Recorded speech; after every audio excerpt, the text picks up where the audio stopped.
Thank you for tuning in to The Balancing Fact. I'm Angela Calais. I have been a full-time realtor for the past 15 years. With 3 kids running a real estate brokerage, I work to dispel the myth that you cannot have a work-life balance when working in real estate. That balance looks different for everybody. Today, my guest is Natalie Benoit. Natalie is a holistic wellness coach and Reiki master teacher for over 20 years.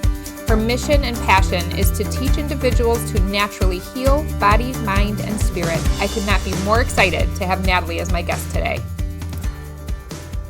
Hi, good morning, Natalie. Good morning, Angela. Thank you so much for having me this morning. Yeah, absolutely. I'm so excited to have this conversation with you. So we have known each other. I was trying to figure it out. I want to say like 16 years because it was prior to me even being pregnant with my oldest, and he's 14 and a half. Right. So that's a long time. Oh, I would say for sure. Yeah. So I first started coming to you for Reiki treatments to help prepare because I knew I was going to try to have a baby. Right. And I just kind of wanted to prep my body, get myself ready, do whatever I had to do to kind of set myself up for a positive experience. And I loved our time together. And over the years, it is just, our relationship has transformed. You have transformed. You've grown in so much education and knowledge, and you are just a wealth of information. So when I decided I wanted to do this podcast, you were one of the first people that came to mind that I definitely wanted to have on. But I'm like, what do we talk about? Because Natalie's been with me for so long. Right. We've gone through so many different things. We've had, where do we start? Like, you wear a lot of hats. You have so much knowledge. Like, where do we begin? Where do you want to start, girl? Well, first, I'm so proud of you. I'm so proud of you and your journey and your decision to have children and be, cognizant and aware about choices with deciding to become pregnant, even deciding to come in for Reiki, to balance your mind, body, spirit before conceiving. I think that's just brilliant. I think you're ahead of your time for sure. And so that's just a great example to so many human beings. So I'm so proud of you. And it's an honor to know you. It's same throwing it back at you. You've evolved so much as a human being, and you just have you tick so many boxes. So I think you're just an awesome, kind, intelligent human being and a force to be reckoned with. So thank you. So it's an honor to share this space with you. Although this is a podcast and we're kind of chit-chatting, I still consider it sacred space. So I'm grateful. I'm grateful to be in your life, and I'm grateful that you thought of me to be in a podcast with. I'm excited. I'm so excited to share this time together. Absolutely. Oh, I'm really excited. So, we gear this podcast toward moms, but specifically moms who are in the same field as me, because I feel like we have different challenges than a mom in, who might be a teacher, or a mom who might be a doctor, or whatever. Every different career has its own obstacles. For sure. But you have 2 grown girls who you've done an amazing job. I'm tearing up just thinking about it because your girls are amazing. Thank you so much. So you're a role model. Tell me, what kind of lessons have you learned from your daughters? I mean, gosh, excellent question. So like you said, every working mom, it presents different challenges for, each individual family, for sure. But starting right out of the gate, when I decided to start a family, it's my personality too, where I really wanted to be the best mom that I could be, coming from tremendous dysfunction, really, abusive family. I really wanted to shift that legacy. And so I did, although there wasn't a lot available when I first started to research to become a mom. I didn't have a computer. My girls laugh about that. There wasn't much at the library. It was all very conventional information, but just with the intention, I think with every mom, as she's starting that journey to decide to have a family, it's to become clear with what is your intention. What do you want that to look like? And to focus on your priorities. So I knew out of the gate, even as a younger person, I always wanted to be a mom, but I also wanted to balance all aspects of my life. And so even before we started a family, my husband and I had many discussions, and I advise all my clients before they start a family, start putting everything out on the table so you can be on the same page before you bring that child into the world. And then how we've been raised as women, it's always to put everybody else first. And I had clarity through early readings, reading about dysfunctional families, toxic families, really trying to put the pieces of my puzzle together. I realized early on that self-care was going to be very important, that my children would be entering my life as opposed to my life just focusing 100% on the children. And so that's an interesting dynamic where as women, we're brought up to be caretakers and put everybody else first. But as a holistic practitioner, I see so often in my practice, especially women who, if they're giving from an empty cup, that's when you're setting yourself up for disease. And then not just physical disease, but depression, anxiety, on and on. So I think being very intentional out of the gate when I started my family, and prioritizing myself and family over all else. And so when I share, this is about my journey to every individual.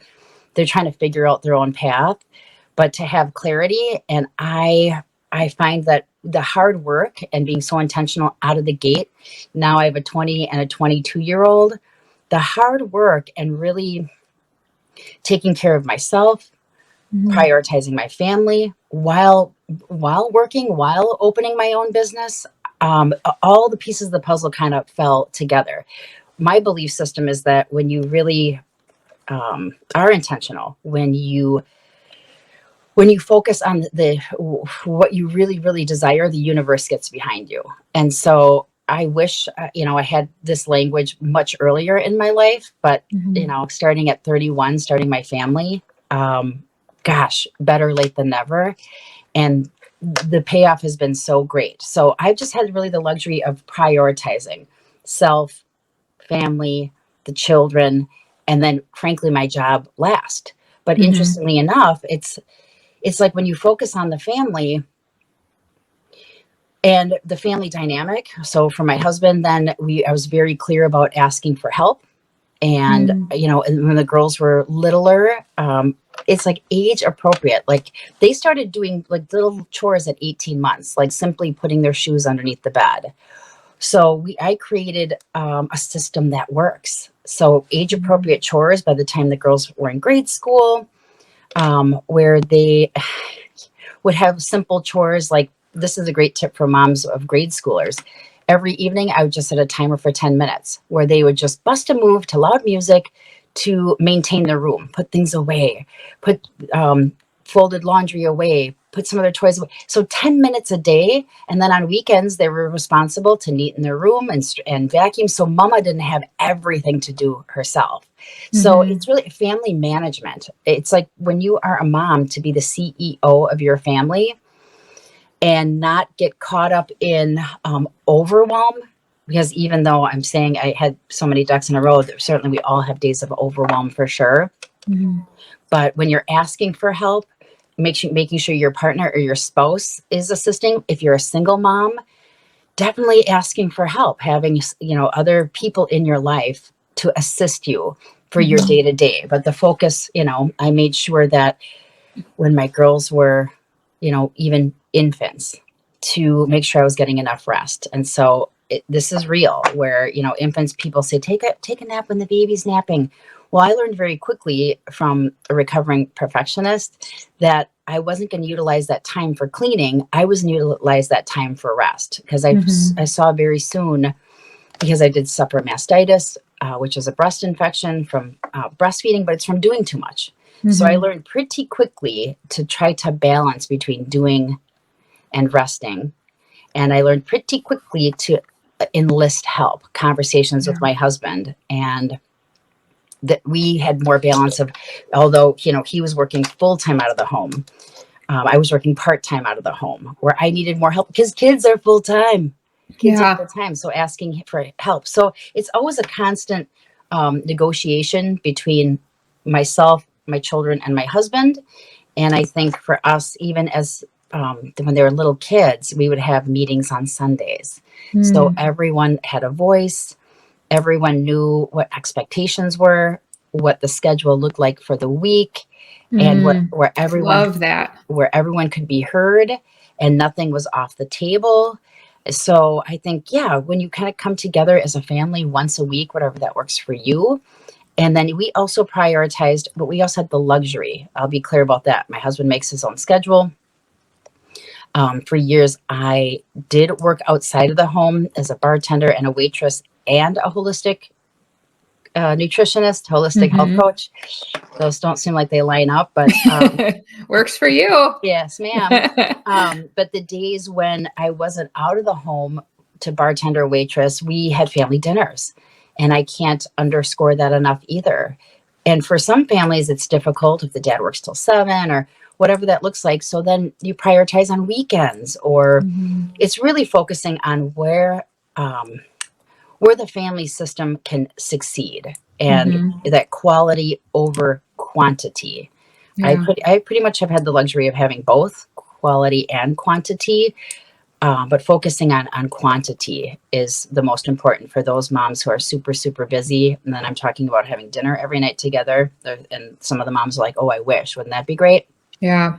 Well, you can find other sacred time. That connection time could be in the morning for a breakfast. It could be dinner time. It could be right after school, if to have snack time together. Yeah. Every day, if you connect.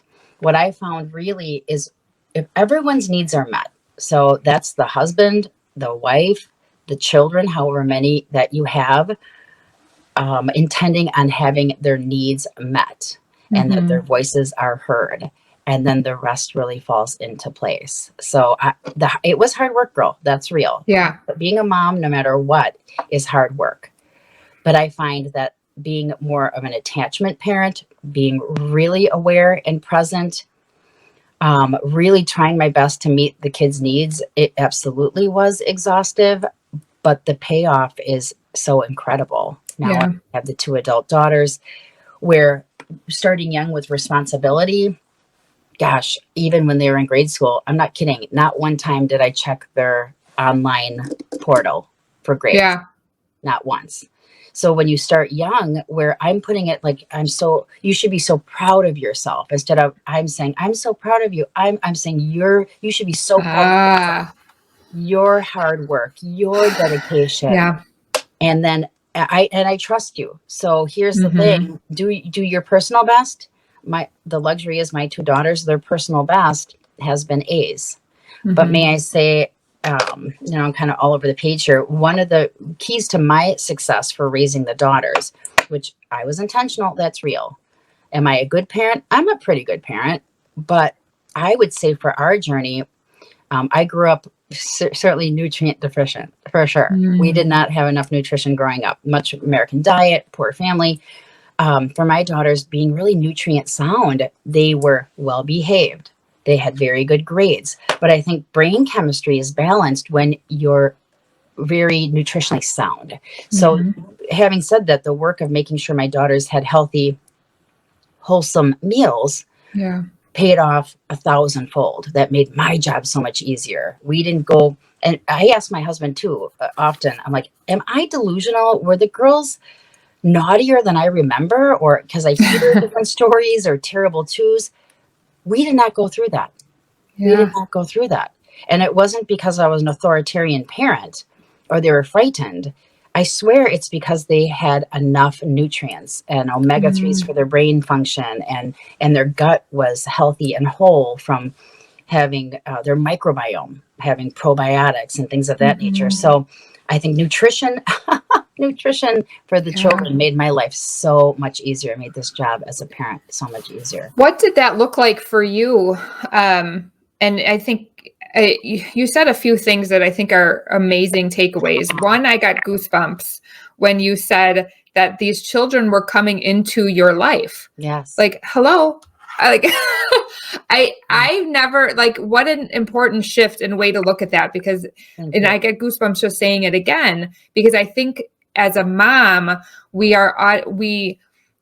at least I did, I can't speak for everybody, but I had this immediate feeling like now I live for this child. And so everything that I do is going to be about this child, and you lose yourself. Absolutely. And that's not to say not prioritizing your children. My kids have always been my priority. For sure. But there were definitely years where I just lost myself. And I think it can be seen, and as you see, like the growth in my profession as well as my personal growth, because when you don't have your voice, that is going to come through in every avenue of what you do. And then my way of coping with that would be lashing out, or just getting to the point where I would be so hard on myself for not having that healthy breakfast, or, I making the right choices, or getting upset because, in a 2-parent household, it can be difficult because you're brought up different ways. You may have different ideas of what is healthy. And so, obviously there's that guilt that goes behind, I'm not making every possible right decision. But like you said, if you have that family meeting or family dinner once a week, make that like as the quality. Absolutely. And then you really will treasure that time. And I think those are the things that will sink in. Those are the things that the kids will remember. So it's not necessarily, I'm going to feel so guilty. Forgive yourself for the things that you didn't do. Oh my gosh. As great as you thought you could in your head. For sure. And move on to the next thing. No such thing as perfection. And as moms and dads should be really gentle to the journey. So I'm just speaking from my personal experience, and I'm so grateful that just God gave me information. I was very prayerful too. Again, coming from such a toxic background, abusive family. And so it just, I came from a different perspective. Like I already was at a limit, before I started my family. So I urge every mom to be really gentle to the journey. But here's the thing, we're never going to be perfect. And so that's such a blessing for our children to see that too, because I'll tell you, as I'm explaining my journey, and someday I'll write a book, no perfection for sure. I did the best that I could in every moment, but mistakes are part of the game. And then what is a blessing when children see that. So although sometimes they're better behaved than I was. So there are times if I stress with work, stress with my spouse, stress just in general. Yeah. Gosh, in 2009, with that financial situation, my husband took a huge cut and we were under so much stress. We almost lost our home, and, a couple times losing it, I'm like, shit. But then my daughters see, and I'm like, gosh, I'm so sorry. And then I would explain to my daughters, I'm only human. I'm so frustrated, or I'm so stressed. So they certainly did not see perfection. And there's weeks where, things are going so great, or, everything's, nutrition. And then other weeks there's an ebb and a flow. So they're seeing there's no such thing as perfection. And what I preach is that the more that we know, the better that we do. When we know better, we do better. And when we look back, when we've made mistakes, to move to forgiveness, because when we look at our children, when they're a parent someday, we would not be as hard on those children as we are on ourselves, how they're parenting.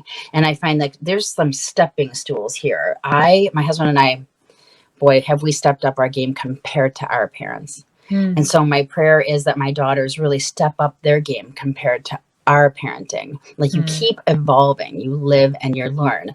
But we are human beings, to be in a state of forgiveness. And that's especially for self. That's been a huge part of my journey. I'm 53.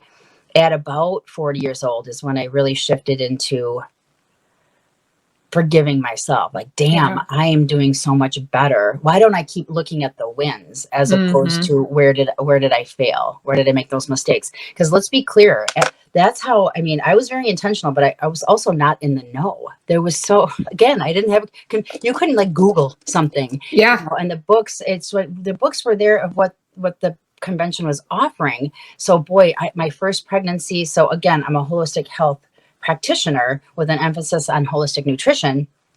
But dude, I didn't know that with my first pregnancy. Epic fail. I thought I was eating healthy because of what to expect when you're expecting. Yeah. I thought that book was, cutting edge. Not so much. So that pregnancy, my daughter who's 22 will say, gosh, mom, I was a guinea pig. Yep, you Yeah. sure were. But then now I forgive myself. I was doing the best I could. My second pregnancy, I knew so much more. And my joke, I have the 2 kids. By the time I had a 5th kid, I would be like a perfect parent. But I only have 2. So I say that all the time. Like, let's just have another one so we can do it right this time. Let's not mess up this one. That would be really cool. exactly. But may I say, even to pause on that, and I speak to this to my daughters, my clients as well, what really gives me peace, like people in general, I mean, my clients or friends, they think I come from a place of judgment, or they're putting that pressure on themselves. Like, what is Natalie going to think? I don't give a shit. I care about you. I care about your family. What you do in your private home is none of my effing business. So when people see me at a grocery store, they run the other way because they're afraid I'm going to see look and see what's in the cart. I'm like, I don't. Yeah. That's your own personal private business. But as I've evolved, when you know better, you do better. So, my second pregnancy, I just learned so much more about a healthy pregnancy, a natural pregnancy. But I moved to forgiveness. At least I see myself evolving. So if you're moving forward, that's all you can ask. And what I feel strongly, actually, my point, because you don't know where I'm going to go. I start to veer off to the right, to the left. Sure. Wherever it takes you. Thank you. My point is that these souls, I feel strongly. So I'm also an interfaith minister. I love theology. I love spirituality. I believe that the children's soul chose us for the experience that we offer. And so to even touch on that, even my difficult childhood, not only do I forgive my parents, I absolutely am so grateful for the experience. I believe my soul chose those parents for the complexity that they offered, the difficulties that they offered. So then when I speak to my daughters, when I have an epic fail, I'm like, your soul chose me. So, you picked this. Yeah. You picked this, but that's for every parent. That's where I know parents are doing the best they can. And I know the children's soul chose them. So I truly moved to non-judgment. We're just all here in this huge life school. And if you keep evolving, you're doing it right. If you don't stay stuck and you keep doing the best that you can and finding joy in life, finding what your joy is and finding your children's joy, allowing them to be who they're meant to be. That's something in my family. My parents, my dad always kind of impressed on his kids what he wanted them to be, what sports he wanted them to be in. So I learned valuable lessons of what I didn't want to be as much as what I wanted to be through my parents. Yeah. God, I tell my children that all the time. God shows you who you want to be and who you don't want to be all the time. You have rich examples every single day and you get to choose. And so that's free will. So my children, they were really allowed to be whomever they desired to be. I paid attention to what brought them joy, what they enjoyed doing. Once in a while, I'll try to talk them into something. I have one daughter who is more of an athlete. Both daughters are dancers, but one daughter is more of an athlete. The younger daughter, I'd say, well, you want to try basketball? It's fun. And she'd say, no, thank you, mommy. What? It looks really cool. You want to try soccer, Julia? It's a fun. No, thank you, mommy. So I knew in my heart, well, she's not called to that. She's saying no, thank you. And so I didn't force it.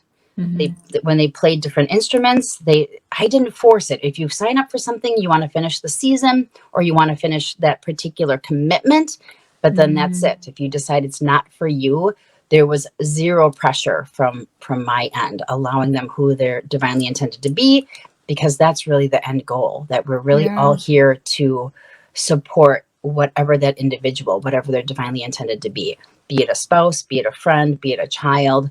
We're really here just to hold sacred space for each other to evolve into whomever we're divinely meant to be.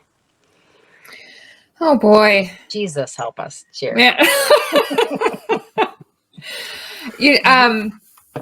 I know that nutrition, like you mentioned, is a big kind of starting point. It is. And when the kids were little, or as they started to grow and maybe started to get into school, schedules start getting a little bit more crazy. Yep. They're getting up earlier. Yes.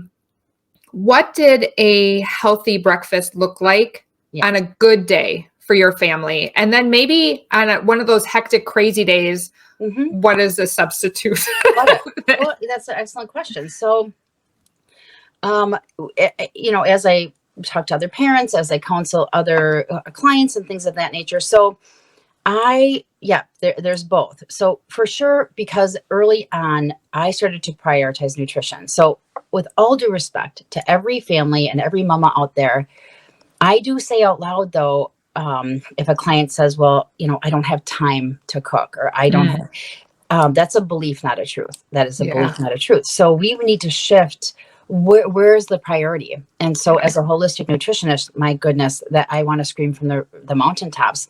All of our lives are so much easier when everybody has nutrition. The moms and the dads, they're far less stressed.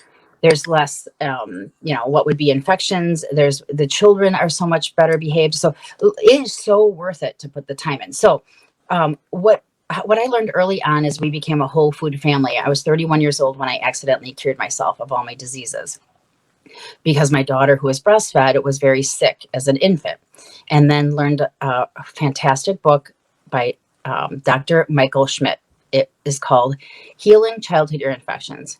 Healing Childhood Ear Infections. Every mother should read that book before she even has children. It's such a profound book. So in Black and White, I learned that dairy products can cause ear infections.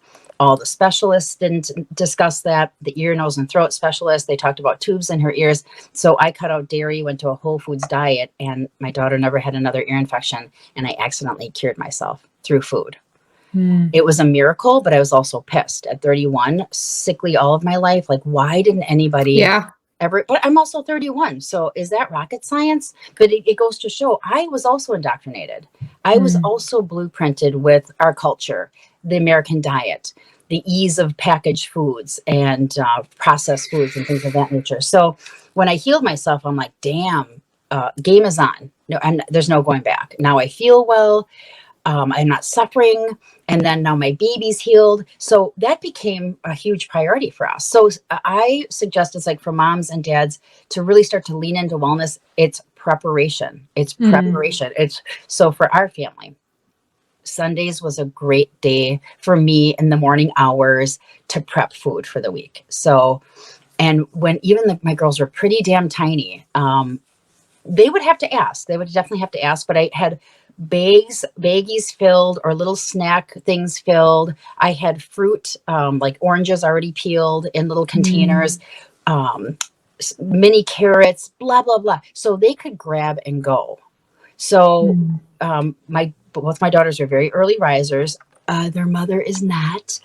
So when they were on the weekends, it's like, even they're pretty damn tiny, 4 and 5 and 6 years old, that they were allowed to go grab a small container of oranges and have quiet time. And then if it was before 7 a.m., I wasn't getting up before 7 a.m. And so to succeed. So to answer your question, on a good day, I would just make sure I was up early enough to start the day where they had most often a hot breakfast. And most of their peers did not. But that's simply because that was my priority. I was already in my mind's eye.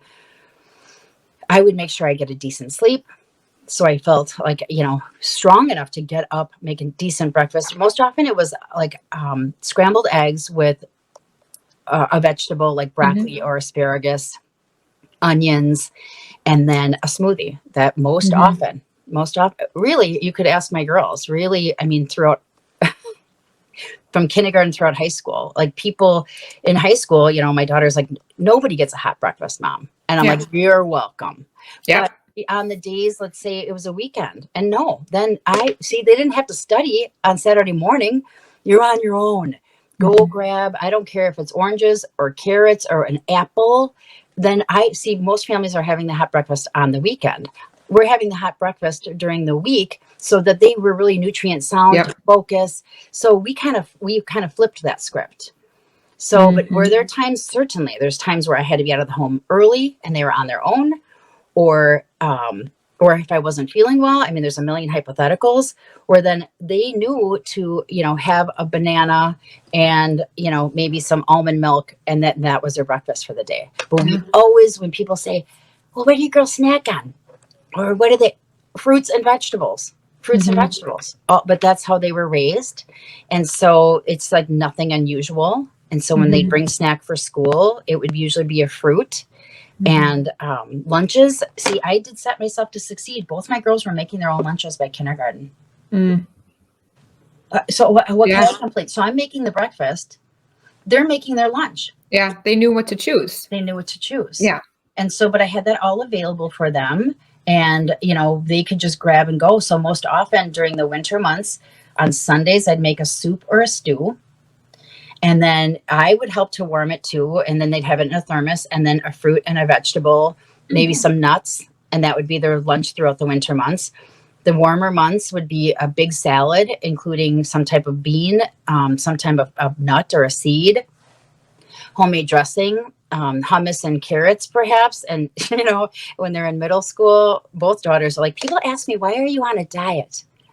Oh, and then that's only what you eat if you want to lose weight, right? And the both girls would say, no, this is how I eat. Yeah. This is how I eat. So, so I set to succeed. And then having said that, so breakfast usually was eggs, for the organic eggs, may I say. Organic eggs are a superfood. Conventional eggs are a chemical cocktail. It's complicated. But organic eggs are a superfood. And then they had that vegetable. And then in the smoothie, had fruit, chia seeds, hemp seeds, flax seeds for the omegas for brain function. And then a couple handfuls of dark greens. I advise everybody have dark greens every day. Dark greens aren't a big thing for little kids, especially even my daughters. They'd prefer the romaine or like a cabbage type salad over the dark greens. So I put it in the smoothie. So really what my kids and my husband and I would have in the morning, that would set us for the day. Yeah.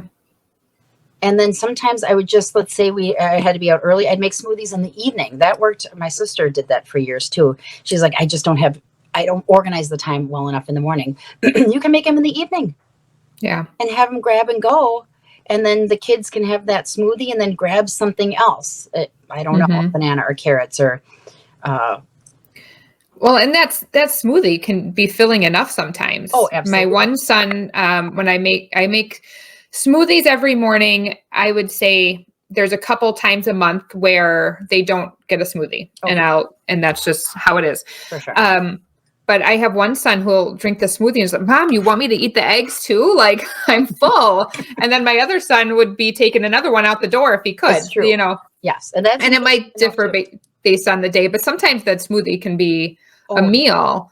But I started implementing that because I figured at least I know they're getting what they need. And the rest of the day, if it doesn't go perfect, I at least know they got what they needed. I agree. And to speak to that, that is 1,010%. So yes, my focus, like this has become a lifestyle for me, for sure. But many individuals, I don't care where they're starting in their wellness journey or even with their young kids, it's like, then focus on trying to get good in. The more good in that you get, your body can figure it out.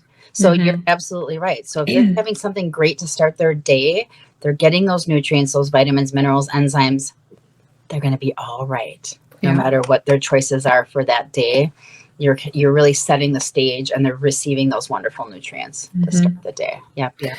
I think the biggest challenge that a lot of moms, regardless of the profession, but in my profession, that I have found is finding that time to get it done where you're not preoccupied with something else. So what I found for me, and you know this because we've talked about this so many times, thank you for talking to me about it.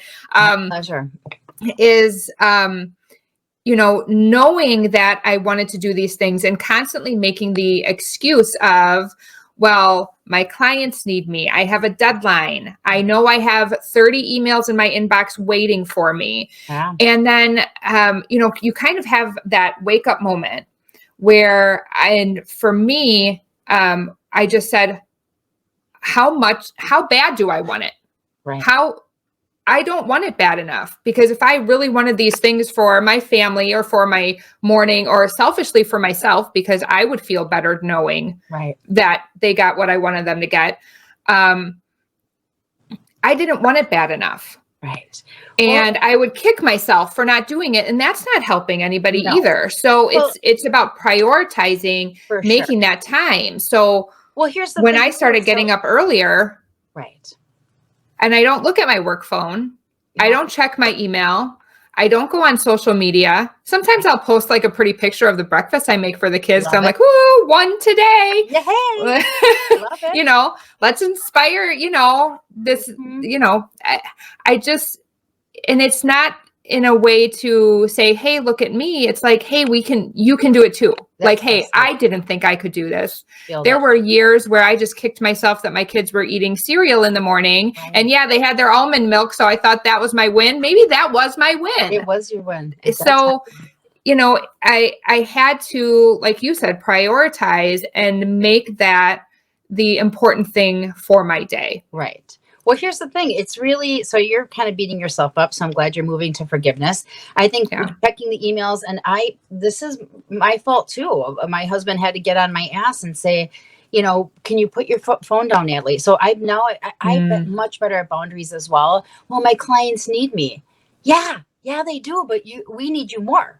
Yeah. So I get lost in this too. But may I say it's likely due to some self-sabotage on our part. Firstly, secondly, having to do with self-worth. So we're finding more value through the work as opposed to the value through the family. So it really, for you and I and the most moms out there, it is like a trauma response. We are valuing ourselves through doing instead of being. And my God. Yeah. Holy cow. Preach. For real. And then really it's when we start to prioritize the self, because these children are connected to an umbilical cord, an energy umbilical cord forever. When they're grown up and they start their families, we're connected still to these babies. So it's as we're not prioritizing the time and the meal time with the family and making that healthy breakfast, and we're paying attention, it's really our own self-sabotage. We're creating, and when you're acclimated to trauma, we create more trauma for ourselves, meaning then we're beating ourselves up for not being what we wanted to do. So we create this cycle over and over again. And really, when then you're saying, I got my priorities straight, it was a moment of healing is what that. Oh yeah. When I finally had clarity of healing, like, oh my gosh, I'm getting sucked in to this vortex of needing to be needed by others, like valuing myself, making myself available. I'm like, oh, hell to the no. Now Saturdays and Sundays are family or downtime or self-time. Unless, I do have a class occasionally on a Sunday, class occasionally on a Saturday, but point being, and then I don't answer texts I was answering texts. You would not believe, dude, the texts, what's your favorite green tea? And it's like 11 p.m. Huh? Oh God. My daughter stubbed her toe and it's bleeding. It's like 9:30. What would you do? What would I do? Huh? And I'm like, thank you for reaching out. I'm by appointment only. Thank you for reaching out. Good for you. Appointment only. Yes. You can reach me during business hours. See, and so many realtors find validation and they feel like their worth is in their availability. It's not. And that's how quickly can they answer the phone? How quickly can they respond? And it's in blah, blah, blah, blah, blah. I can't even find the words to say like how warped that is. That is not the value that you offer to your clients or to anybody, is your availability. True. And that's even young whippersnappers. It's like, I wish young women especially would value self. Like I've had many clients, friends who are workaholics. One of my friends of many years, she doesn't have her own children, and she was workaholic. I'm like, you're not valuing yourself. You're thinking, oh my gosh, like the bosses are, well, I have so many emails. The emails were effing weight. But what about you? What about your downtime? What about ass time? What about just rest? I'm like, if you were to die today, they'd be like, meh, and then move on. Right. The bosses, they're not like, You're right. oh my God, she's a rock star. No, we do. That is also about self-value. I don't care if you're a mom or if you're single and you don't have children yet. If you're not prioritizing your own private time, that is also you're valuing yourself through doing and not being. Can I go, do. Right. And that serves really no one. And so many people that in my profession are very perfectionist, type A, driven. You have to be successful in this job. Right. Not necessarily that you have to be type A, but you have to be driven. And Right. there's always that certain level of perfectionism. Right. And sometimes ego takes over. Sure. And that's something that, we deal with regularly from working with other colleagues and things. But, that can be very toxic. Yes. And that's a balancing act, but that's a perfect example of God shows you what you want to be, what you don't want to be. You can see through someone else, like, okay, they're more ego based. They're more, egocentric. That's like all the facade is so important to them. Whereas I can appreciate being, perfectionism, if you will, to be super organized and be on task for the work that you do. You have to be, there has to be some kind of flow chart there where you have to be so on task, but then that's where scheduling and knowing what your ebb and your flow of your day would look like and still prioritize self. But then you can be that example when you are prioritizing more yourself and your family, then you're giving permission for others to do the same. Yep. Oh, and for sure. You can be that model of, we can have it all. We can't have it all perfectly. We can't have it all perfectly. That's Thank you. Yes. But we can have it all. So you want to give. So my advice to everyone too is wherever you are, do your best to give 100%. If you're with your children, give 100%. Don't be on your phone. It's the connection that they feel. Kids, you can't fool kids. Our parents can't fool us.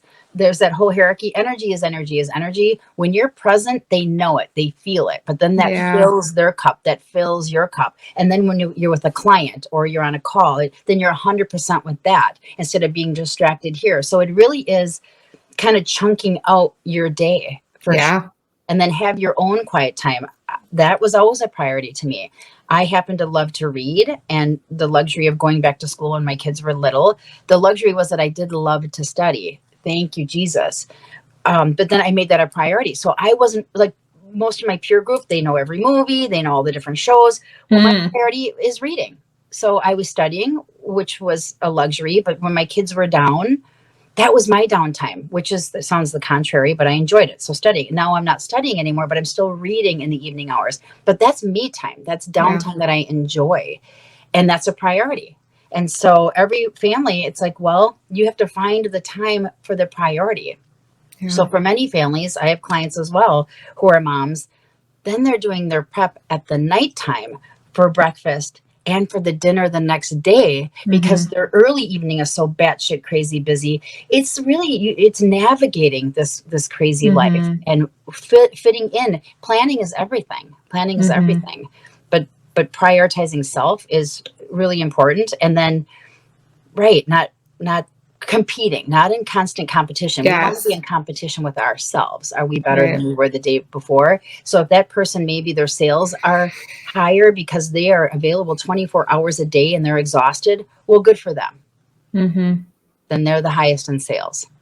And then maybe you're not the highest in sales, but then whatever that looks like for your family, but then you have that quality time. Yeah. There are millions of people that would, sever an arm to have the blessings that we have and have the problem of balancing it all. We are so fortunate to move into a state of gratitude as we're trying to balance this batshit crazy life. I love that. Thank you so much. I feel like that is a great way to come to a conclusion on our conversation. we could talk all day. Honestly. I know we could. Really, for hours and hours and hours for sure. So I hope you'll come back some other time and talk some more. I would love it. As it's an honor to be here. Once I start talking, it's like diarrhea of the mouth. So as I tell people that all the time, like, I could sit and talk about this all day. Not that you want to listen to me. I would listen to what I have to say, but man, I could just go on. And then can we talk about this and then this? Right. So we'll have you back another time. I feel like there's so many more things that we can talk about too, but this was a topic, right? We covered like a dozen more topics today, this little synopsis. So at any point you pick a topic and we can hone in on that at any time. Love it. This was a lot of fun. Thank you. I appreciate you so much. I appreciate you too. And I'm so proud of you. You're a fierce force to be reckoned with. You really are doing it right. Know that those children, their soul chose you. Be gentle to the journey. You are doing it right. And then imagine, my gosh, if our children have children, then we'll really get it right. Oh God, I'm going to cry. Stop it. It's true. No. We're going to be such awesome grandparents. Oh my gosh. How exciting. I can't wait to be called Granny. Me too. And I will get it right. Yes. So, all right. Well, lovely to share this time with you, Angela. It's an honor. It's a pleasure. I'm proud of you. I call you, it's an honor to call you friend. And it's an honor that we're both women. You make me proud to be a woman. You too. Thank you, Natalie. All right. I love you, Angela. Love you too. Bye. Love you. Bye. If you have found value in these episodes, please be sure to share and subscribe. I have so much more in store with guests that I can't wait to learn from.